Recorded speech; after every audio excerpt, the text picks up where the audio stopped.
We begin with a stark warning from the United Nations humanitarian chief Tom Fletcher, who has told the BBC that 14,000 babies could die in Gaza within the next 2 days unless aid reaches them.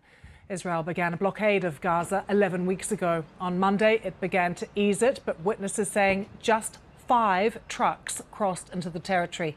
The UN says that is a drop in the ocean. It has been given permission for as many as 100 trucks to cross into Gaza today. We have some pictures that can show you some of those trucks moving through the checkpoints in the last few hours.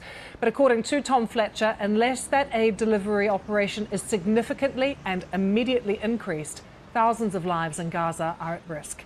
He's been speaking to my colleague Anna Foster. Well, these are robust words, and it's welcome. I mean, there's clearly a dialing up of the collective international position because the situation is dire. The real test of the words will be whether we can get that aid in. We are there on the border right now. We have thousands of trucks ready to go. We know how to do this. We've done it before, and we are demanding that the world back us in pushing Israel to let us get in and reach those people who are starving right now. And yesterday it was five trucks of aid that went in, not fit for purpose in this case. No, that's a drop in the ocean. And let's be clear, those 5 trucks are just sat on the other side of the border right now. They've not reached the communities they need to reach.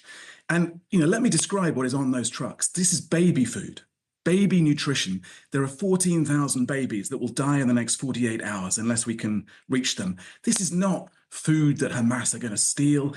No, we run the risk of looting. We run the risks of being hit as part of the Israeli military offensive. We run all sorts of risks trying to get that baby food through to those mothers who cannot feed their children right now because they're malnourished. You've spoken out already about the new Gaza Humanitarian Foundation, essentially the mechanism that Israel wants to bring in to distribute aid, to get it into the Strip and to get it to people once it's there.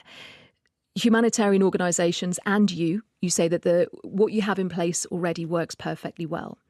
So when that UN aid is requested by this new distribution mechanism, you're left with a really difficult and delicate decision to make about whether to hand it over. What will you do? We've got to keep on getting as much aid through our mechanism as we can. We can do this at scale. We did it during the ceasefire, 42 days, 600 trucks, 700 trucks, dwarfing anything they're talking about doing through this dodgy modality. We know how to do this. We can do it in line with humanitarian principles. And the world, the international community, the donors who provided that aid are very, very clear with us that this is the only way to do it.